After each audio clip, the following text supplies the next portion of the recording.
원래 국가의 헌법이란 모든 법들 가운데서 가장 기본적인 것이며 따라서 함부로 수정하거나 위반해서는 안 될 법입니다. 그 헌법 중에서도 앞에 나오는 것들은 더더욱 그러합니다. 아무리 헌법을 개정하게 된다 하더라도 대한민국은 민주공화국이다.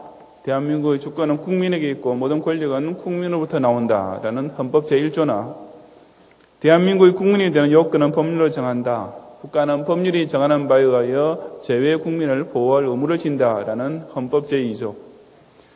그리고 대한민국의 영토는 한반도와 그 부속 도서를 한다라는 헌법 제3조 같은 것들은 적어도 대한민국이라는 국가가 존재하는 한 결코 바뀔 수 없는 것입니다. 그럼에도 불구하고 오늘날 바로 이런 가장 기본적인 헌법조차 무시하고 이 대한민국 안에서 민주주의 국가의 주적인 공산주의 국가를 찬양하고 엄연한 대한민국 영해를 북한에게 넘겨주는 무리들이 버젓이 국회 안에서까지 설치고 있는 것은 실로 통탄을 노리시며 충격적인 현실이 아닐 수 없습니다. 대한민국의 헌법은 비단 재헌 시대에 살던 정치인들과 국민에게만 해당되는 법이 아니라 오늘날 우리 역시 똑같이 지켜야 할 법이며 그것은 법치 국가에 살고 있는 양식 있는 국민이라면 정말 기본 자세에 불과한 것입니다. 이스라엘 백성에게도 역시 그처럼 시대가 바뀌어도 불변하며 대대에 이르도록 모두가 다 지켜야만 하는 법이 있었는데 바로 십계명이었습니다.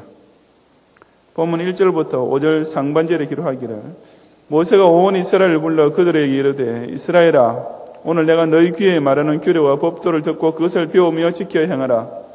우리 하나님 여호와께서 호렙산에서 우리의 언약을 세우셨나니 이 언약은 여호와께서 우리 열조와 세우신 것이 아니요 오늘날 여기 살아있는 우리 곧 우리와 세우신 것이라. 여호와께서 산이 불 가운데서 너희와 대면하여 말씀하시매 그때 너희가 불을 두려워하여 산에 오르지 못하므로 내가 여호와와 너희 중간에 서서 여호와의 말씀을 너희에게 전하였노라 하고 했습니다. 가나안 땅 요단강 건너편으로 멀리 보이는 모압 평지에서 이제 이스라엘 백성에게 고별 설교를 하게 되던 모세는 그 서두에서 전에 이스라엘 백성들이 출애굽한 직후에 호렙산, 즉 시내산에서 받았던 십계명을 그들에게 다시 한번 일러주었습니다. 그 언약의 계명은 그들의 열조, 즉 출애굽 세대만을 위해 세워진 것이 아니라 지금 모세가 강조하고 있는 대로 오늘날 여기 살아있는 우리, 곧 우리와 세우신 것이기 때문이었습니다. 다시 말해서 모세는 이제 곧 가나안 땅에 들어가서 살게 될 이스라엘 신세대에게도 십계명은 반드시 지켜져야만 할 불변의 절대적 계명인 것을 마지막 순간까지 그들에게 일깨워 주려 했던 것이었습니다. 우리가 잘 아는 대로 그 십계명 중에서도 처음 4계명은 바로 하나님을 섬기는 방법에 관한 계명이었습니다. 당신의 백성 이스라엘 민족에게 시내산에서 계시를 통하여 당신을 계시해 주는 제일 첫 순간부터 아예 하나님께서는 사람이 하나님을 어떻게 섬겨야 할 것인지에 대하여 이처럼 명백한 성문으로서 명령하셨던 것입니다. 그 십계명의 서문은 본문 5절 하반절부터 6절에 기록되어 있는 대로 여호와께서 가라사대 나는 너를 애굽 땅에서 종되었던 집에서 인도하여 낸 너희 하나님 여호와로라는 말씀이었습니다. 창세기에서는 창조주로 나타나셨던 하나님께서 이제 출애굽한 이스라엘 백성 앞에서는 구원주로 당신을 스스로 선포하고 계시는 장면입니다. 그러므로 그때 이스라엘 백성이와 마찬가지로 오늘 우리에게도 이 십계명은 우리의 구세주가 주시는 계명, 즉 우리에게 가장 큰 사랑을 베푸르신 주님께서 내리시는 명령인 것입니다. 저는 하나님께서 이스라엘 백성뿐 아니라 바로 이 자리에 있는 우리와도 세우신 이 언약의 계명들을 삼감으로써 과연 사람이 하나님을 어떻게 섬겨야 하는가라는 질문에 대하여 하나님께서 직접 가르치시고 친히 명령해 주시는 말씀을 함께 듣고 깨닫고자 합니다. 첫째로 우리는 다른 신을 자기를 위하여 두지 말고 오직 하나님만을 유일신으로 섬겨야 합니다. 우리 본문 7절을 다 같이 함께 봉독하겠습니다. 나 외에는 위하는 신들을 내게 있게 말지니라. 아멘. 이것은 곧 하나님을 제1신으로 섬기는 정도가 아니라 유일신으로 섬겨야 한다는 뜻으로서 당시 고대 근동사회에서 범람하던 일반적인 종교 간에 정면으로 쐐기를 박은 명령이었습니다. 당시에 다른 모든 이방 종교들은 예외가 없이 다 범신론이었습니다. 이 세상에는 지역을 따라 혹은 민족을 따라 여러 가지 종류의 다양한 신들이 존재한다고 생각했던 것입니다. 그 같은 범신론적 사고방식은 자연히 피차의 신들을 서로 비교해보게 하는데 그 결과 물론 차이점도 있지만 많은 부분에서 공통점을 발견하게 됩니다. 그처럼 다른 신들 사이에서도 공통점이 있으므로 사람은 어떤 신이든지 하나를 선택해서 믿기만 하면 관계없다는 결론에 절로 이르게 되며 단지 그 중에서 어느 신이 좀 더 우월한가 하는 정도의 차이만 남게 되는 것입니다. 하지만 여호와 하나님께서는 이스라엘 백성들이 당신을 그런 식으로 섬기기를 결코 원하지 않으셨습니다. 다른 신들과 비교해 본 후에 여호와 하나님이 그 중에 제일 나은 신이다라고 믿는 것은 다른 신이라면은 그 정도만 해도 뭐 쌍수를 들고 환영할지 모르지만은 여호와 하나님에게는 어림도 없는 일이었습니다. 그래서 하나님께서는 나 외에는 다른 신들을 내게 있게 말지니라 아주 분명하고도 아주 강력하게 선포하셨습니다. 이게 나 외에는 이란 말은 나와 대립시켜라는 뜻입니다. 하나님께서는 사람들이 다른 신들을 내세워 하나님과 대립을 시키고 비교하는 것조차 인정하지 않으시고 사람은 오로지 여호와 하나님만 알고 하나님만 모시고 하나님만 섬겨야 한다고 명령하셨던 것입니다. 그래서 실로 하나님 자신의 실존과 하나님의 절대 주권에 대하여 당당하신 하나님의 자부심과 자존심이 충만한 선언이 아니겠습니까? 가짜 신들은 결코 이런 명령을 사람에게 내릴 수가 없습니다. 다른 신과의 비교를 하지 말고 나만 섬겨라. 이것은 오직 진짜 신, 참 하나님만 사람에게 내릴 수 있는 너무나 멋있는 명령인 것입니다. 하나님을 섬기는 법에 관한 계명들 중에서도 제일 첫 계명이니 이 1계명이 얼마나 중요한 것인지는 두말할 필요조차 없습니다. 그러므로 가장 악질적인 종교생활이란 바로 하나님 아닌 다른 신을 하나님과 대립시켜 놓고 비교해 본 후에 그것을 하나님보다 더 사랑하는 것이고 이것은 곧 하나님을 믿지 않는 불신앙이나 다름없습니다. 또한 다른 종교를 기독교와 대립시켜 놓고 비교해 본 후에 모든 종교는 궁극적으로 다 같은 것이니 기독교뿐만 아니라 다른 그 어떤 종교를 믿어도 상관없다라고 하는 것 역시 이 1계명을 정면으로 거역하는 명백한 반역 행위일 뿐입니다. 그처럼 이 1계명을 어기는 자는 비록 자기 스스로는 하나님을 믿는 사람이라고 주장할지라도 사실에 있어서는 불신자와 50보 100보입니다. 왜냐하면 그들은 하나님께서 명하신 방법대로 하나님을 믿지 않고 있기 때문입니다. 하나님께서 원하시는 방법이란 사람이 자기를 위해 다른 신을 아예 두지 않고 오로지 여호와 하나님만을 유일하신 참신으로 섬기는 것임을 깨닫는 성도들이 되시기를 바랍니다. 둘째로 우리는 우상을 만들지 말고 하나님을 인격적으로 섬겨야 합니다. 바로 8절부터 10절까지는 말씀인데 다 같이 함께 봉독하겠습니다. 너는 자기를 위하여 새긴 우상을 만들지 말고 위로 하늘에 있는 것이나 아래로 땅에 있는 것이나 땅 및 물속에 있는 것의 아무 형상이든지 만들지 말며 그것들에게 절하지 말며 그것들을 섬기지 말라. 나 여호와 너희 하나님은 질투하는 하나님이즉 나를 미워하는 자의 죄를 갚되 아비로부터 아들에게로 3, 4대까지 이르게 하거니와 나를 사랑하고 내 계명을 지키는 자에게는 천대까지 은혜를 베푸니라. 아멘. 하나님께서 정말 보기 싫어하시는 꼴불견은 사람이 자기를 창조하신 여호와 하나님을 섬기지 않고 오히려 자기가 만든 것들 앞에 스스로 엎드려 절하는 행위입니다. 새긴 우상은 문자 그대로 사람이 자기 손으로 만들어낸 것, 말하자면 사람의 창조물입니다. 당연한 순서로 말하자면 만든 사람이 그 만든 것에 대하여 주인 노릇을 해야 할 것인데 오히려 자기가 만든 것을 자기의 신으로 모시고 섬기니 주객전도도 이런 주객전도가 어디 있겠습니까? 그럼에도 불구하고 절대 다수의 종교인들은 사람이 만들어낸 것을 살아계신 하나님보다 더 사랑하고 하나님 대신 섬기고 있는 것이며 그래서 하나님께서는 우상 숭배 행위를 두고 나를 미워하는 죄라고 단정하시는 것입니다. 그뿐 아니라 하나님께서는 사람이 그런 꼴을 볼 때 질투까지 하신다고 하셨습니다. 질투란 자기가 사랑하는 것을 남에게 빼앗길 때 일어나는 심정입니다. 즉 당신의 사랑하는 백성을 다른 우상에게 빼앗길 때 하나님께서는 그로 인하여 질투하신다는 말씀입니다. 그러므로 이 질투라는 단어는 하나님의 무슨 악감정 같은 것을 표현하는 것이 결코 아니라 하나님께서 당신의 백성을 얼마나 사랑하고 계시는지를 단적으로 표현하는 말씀인 것입니다. 하나님은 영이심으로 우리 눈에 보이지 않는 것이 지극히 당연합니다. 그럼에도 불구하고 사람은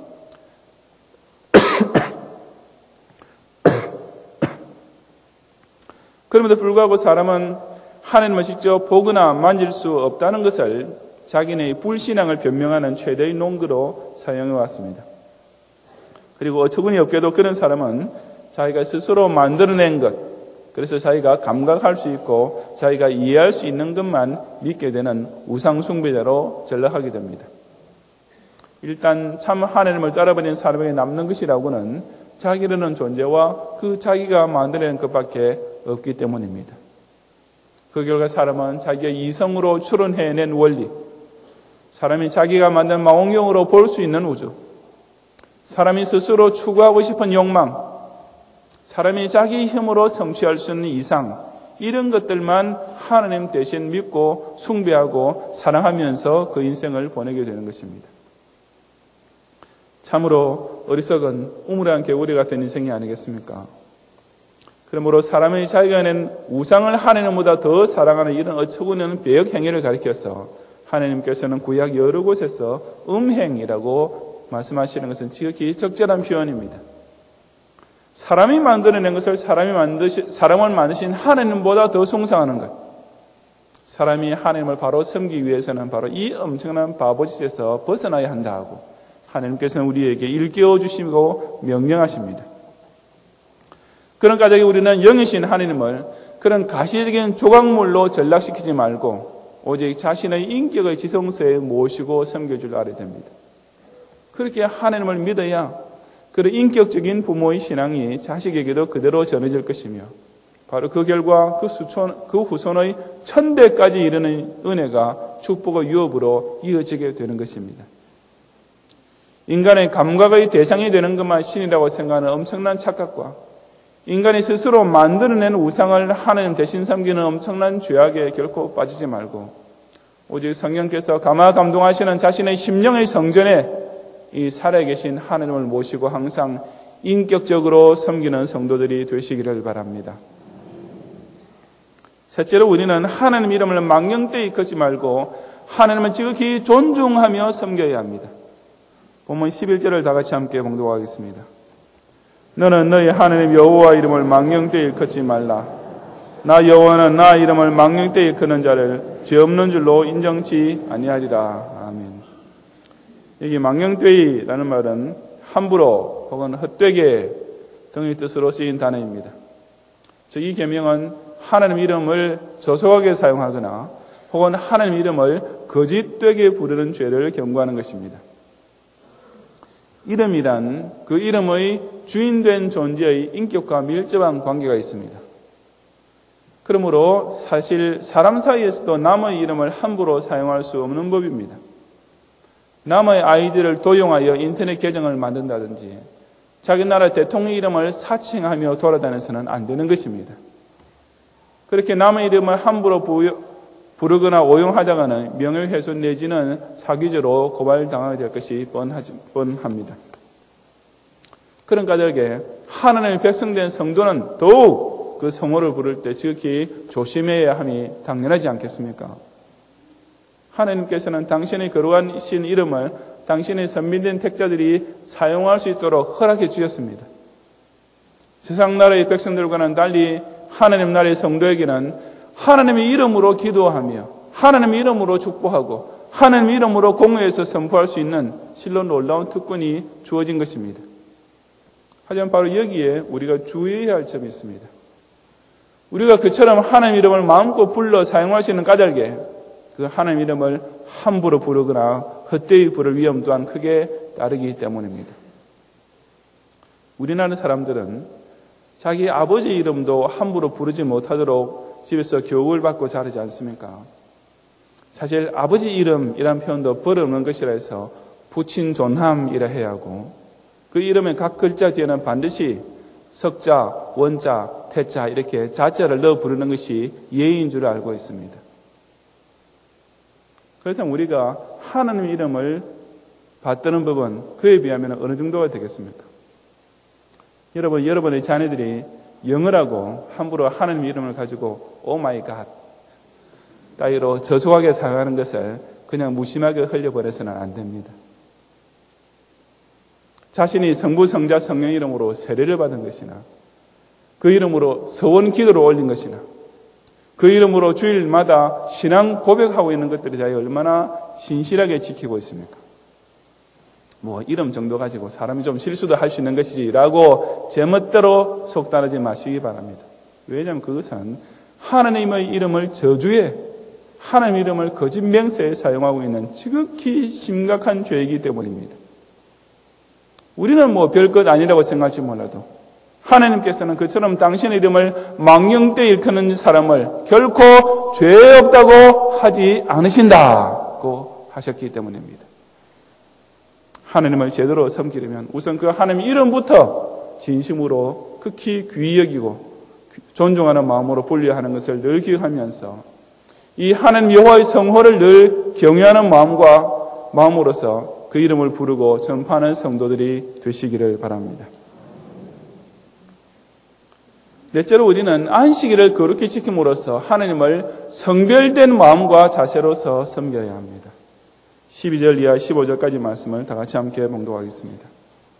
여호와 너희 하나님이 내게 명한 대로 세상 안식일을 지켜 거룩하게 하라. 여세 동안은 힘써 내 모든 일을 행할 것이나 제7일은 너희 하나님 여호와의 안식일인즉 너나 내 아들이나 내 딸이나 내 남종이나 내 여종이나 내 소나 내 낙이나 내 모든 육축이나 내 문 안에 유하는 객이라도 아무 일도 하지 말고 내 남종이나 내 여종으로 너같이 안식하게 할지니라. 너는 기억하라. 내가 애굽 땅에서 종이 되었더니 너희 하나님 여호와가 강한 손과 편팔로 너를 거기서 인도하여 내었나니 그러므로 너희 하나님 여호와가 너를 명하여 안식일을 지키라 하느니라. 아멘. 안식일을 기억하라는 말씀은 이스라엘 백성에 있어서 안식일 제도가 이미 오래전부터 알려져 있었고 지켜져 왔음을 암시해 줍니다. 대표적인 예로 이미 출애굽기 16장에서 만나를 열으실 때에도 제7일 여호와께 거룩한 안식일에는 만나를 거두러 들여 나가지 말라고 명하신 장면이 있었습니다. 거룩히 지키라는 말씀은 십계명에서 처음으로 나타나는 긍정 명령형으로 되어 있습니다. 즉 지금까지의 세 계명들은 하지 말라는 금지 명령으로 이루어지는데 여기서 처음으로 하라는 명령이 주어진 것입니다. 안식일을 거룩히 지킨다는 것은 쉽게 말하면 다른 날들과 구별하여 떼어놓는다는 뜻입니다. 그리고 그처럼 그날을 구별하여 준비하는 가장 기초적인 단계가 곧 모든 개인의 일을 쉬고 휴식하는 것입니다. 하나님께서는 이 점에 대하여서도 너무나 명백하게 강조하셨습니다. 여섯 동안은 힘써 내 모든 일을 행할 것이지만 제7일에는 아무 일도 하지 말라 하고 하신 것입니다. 여기 십계명에서뿐 아니라 다른 모세오경 중에서 하나님께서 안식일이나 성일에 대하여 언급하시는 말씀에서는 그의 예외가 없이 그날에는 일을 하지 말라는 말씀이 바늘에 실가듯이 따라옵니다. 왜냐하면 사람의 안식일을 성수하면서 일이 현실적으로 가장 큰 방해물이기 때문입니다. 안식일에도 사람이 달리 하고 싶은 자기 일, 먼저 해놓고 싶은 자기 일, 급히 처리해야 할 자기 일이 반드시 있을 것을 누구보다도 하나님께서 잘 아셨습니다. 그러나 바로 그런 사람의 일을 쉬지 않고는 결코 안식일을 구별하여 거룩하게 지킬 수 없기 때문에 하나님께서는 그처럼 제3, 제4 강조하시어 아무 일도 하지 말라고 명령하신 것입니다. 그러니 요즘 교인들이 흔히 급한 일이 있어서 이번 주일은 못 지키겠습니다 라고 말하는 것을 자기 딴에는 아주 합당한 변명이요 이유라고 생각하고 있겠지만 사실은 오로지 말도 안 될 소리인 뿐인 것을 깨달아야 됩니다. 왜냐하면 하나님께서는 너희들이 아무 할 일이 없으면 주의를 지키라고 말씀하신 것이 아니고 너희들이 할 일이 있어도 그것을 쉬고 주의를 지켜라고 분명히 명령하셨기 때문입니다. 본인뿐 아니라 내 남종이나 여종까지, 즉 자기 사업처에서 일하는 직원들까지 주일은 반드시 쉬게 하라고 하신 것입니다. 그러므로 주일을 지키지 못하는 모든 이유와 변명은 사람이 스스로 지어낸 것이지 하나님께서 명하시거나 허락해 주시거나 혹은 눈 감아 주시기로 약속하신 것은 절대로 아닌 것입니다. 그것은 결코 무리한 명령이 아니었습니다.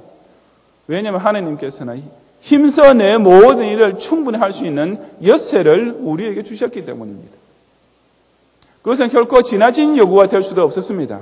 왜냐하면 하나님께서는 강한 손과 편팔 등 그야말로 당신의 전지전능을 다 동원하셔서 이스라엘 백성을 애굽에서 구원해 주셨기 때문이었습니다.